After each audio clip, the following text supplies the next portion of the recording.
Assalamu alaikum, dear brothers and sisters. I'm here in a graveyard in Turkey on the Mediterranean coast, just noticing some of the things here that many Westerners might not be familiar with. Now, this is what I've noticed around Turkey, and perhaps it's like this in other areas that I haven't seen around the Muslim world. But I know some people, they have a strict view of, graves should be level with the ground. Here, like so many other places, it's actually above the ground most of the time, or much of the time. But some of the things that I've noticed, it's like beautiful gardens planted within the top of the grave, which I think is quite lovely. It seems that there's a Turkish tradition of watering the grave, and perhaps this is a Muslim tradition that I was unaware of before I watched Resurrection and Yunus and these Turkish Sufi shows. So this brother, perhaps he loved to hear the Quran, or his family wanted him to benefit from the Quran. So it's like we've got a book stand here to place the Quran. I think that's quite brilliant. Seats so that people can sit and while the Quran is being recited. Seems to be on many of the graves, you'll notice a little water container to water the grave, to water the garden upon it. Now, I don't know the traditions associated with burial. I only attended my first janazah while I was on ziyarat out in Bilad Sham, perhaps in upper Mesopotamia.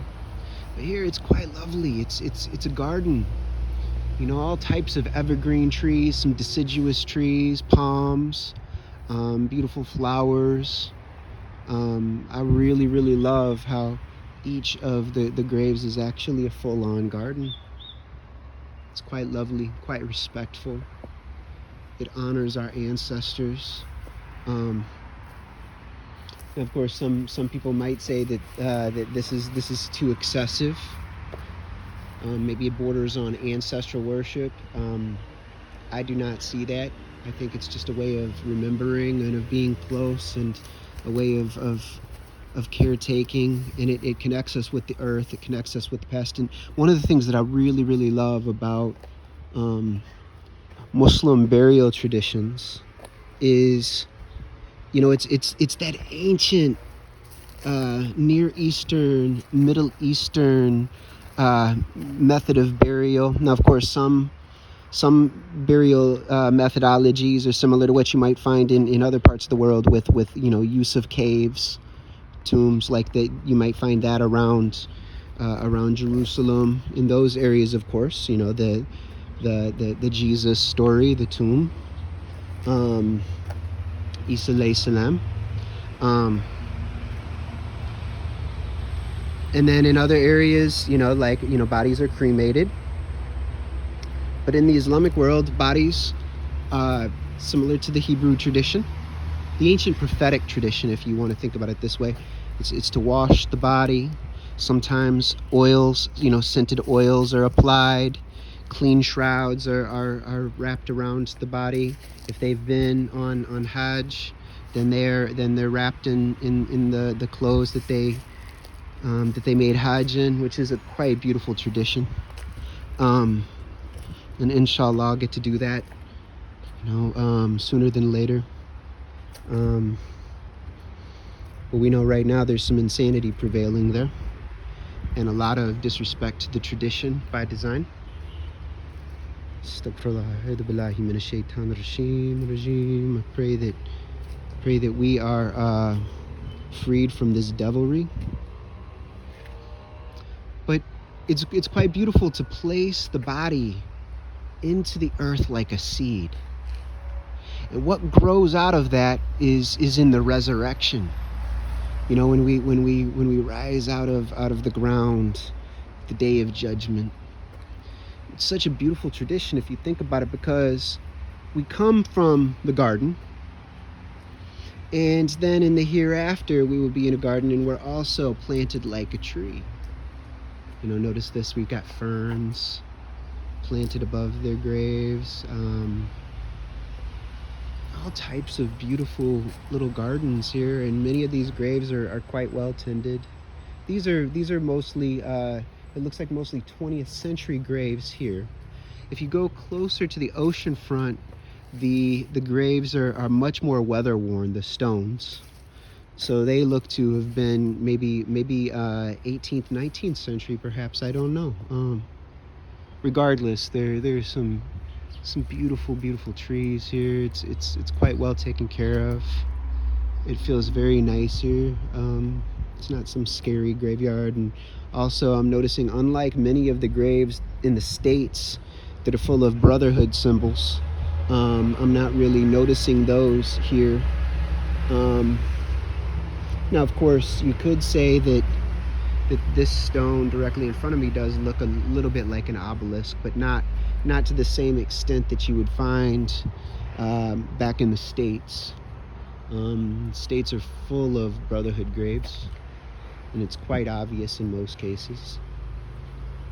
Now, of course, this land is full of brotherhood as well. It is not escaped it by any means. And remember that Turkey, Anatolia, is where Pergamos is located, Pergamum.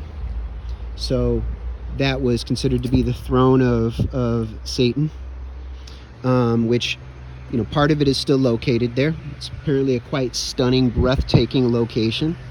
It was associated with ancient animal and human sacrifice, blood sacrifices, a lot of dirty deeds done there.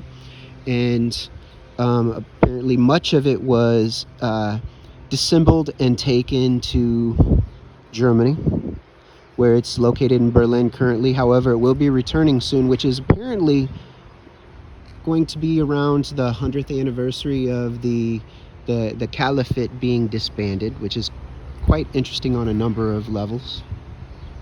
Get it? Number of levels. Anyway, this land of Anatolia is full of paradoxes, as is the Quran, as is Islam, as is the world. Paradoxes are quite important to contemplate with. They short circuit our thinking and allow us to go directly to experiencing the truth directly. But it's very paradoxical that this land of Anatolia, which is, I believe I read someplace that 60% of biblical places are located in Anatolia. It is a quite biblical and Quranic location. When me and my brother traveled around Anatolia recently, making ziyarat, visiting all these ancient sites, it was astounding how many of the Anbiya alayhi salam and the Awliya, may Allah be pleased with all of them. It's interesting how many of them spent time here, contemplated, prayed, meditated. Many were buried here or are considered to be buried here. Maybe they're relics. Maybe it's associated in some cases with their disciples or with teachings. I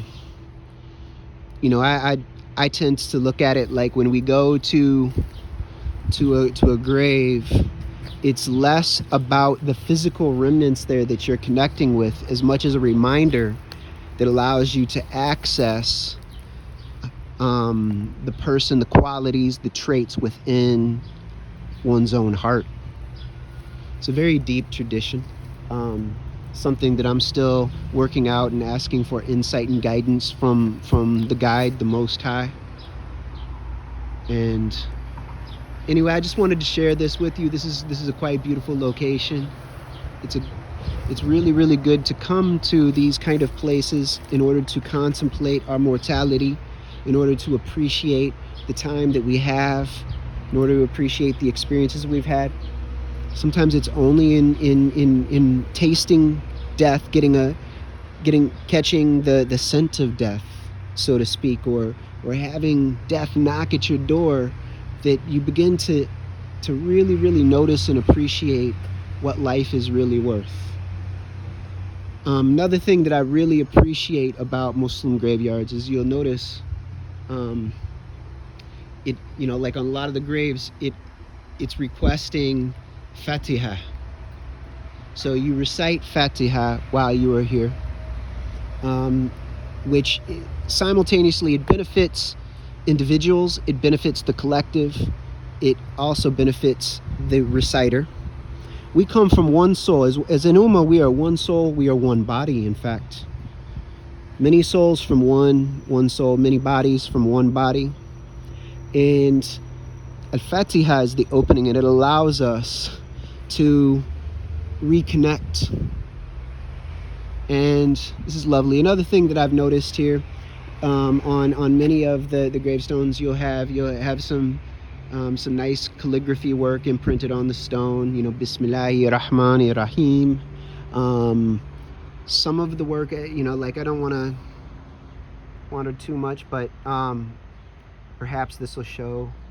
You'll notice that there's like, it's very Persianate, some of the artistry that's imprinted here. The Turks have historically had a very, very significant Persian influence in their art, in their language historically, because there was so much overlap over time. The Turks have historically had a close relationship with the Mongols, close relationship with the Chinese through trade, with the Indian subcontinent, of course. I mean, like, the Mughal Empire was a Turco-Mongol empire, to a large extent.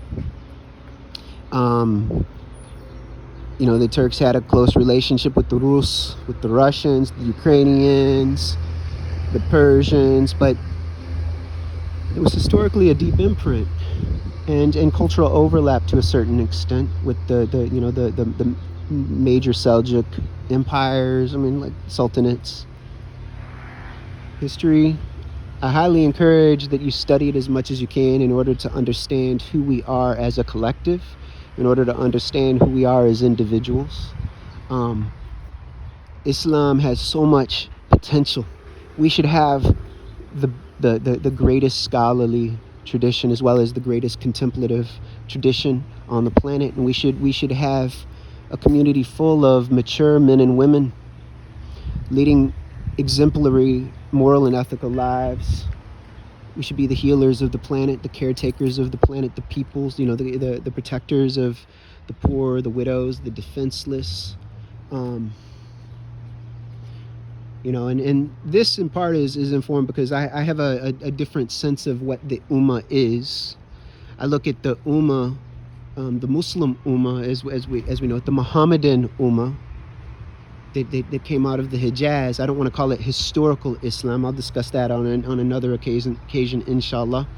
But the Ummah, because we come from one soul, is actually spread across the earth. And there were warners and prophets that went to all the peoples, and their primordial Islam is still present to this very day. And so it's very unhealthy if Muslims think about it as us versus them. This is actually all us. And we are to be the harmonizers. We're to be the peacemakers. We're to be the reconcilers. This is our way. This is our tradition. And if you're thinking otherwise, then brother, sister, you got some nafs issues to work through. Because our way is a way of harmony. It's not a way of fitna. This is a way of fitra. Anyway, you are well loved. You are well appreciated. We all recite Al-Fatiha for all of the ancestors who have gone before us, who strove to live righteous, harmonious lives wherever they were on the planet. People, we are in a time of great transition. May we transition with dignity, with integrity, and may we cultivate and maintain our humanity until our very last breath, people. Assalamu alaikum wa rahmatullahi wa barakatuhu. This is your brother Ilyaseen, signing off.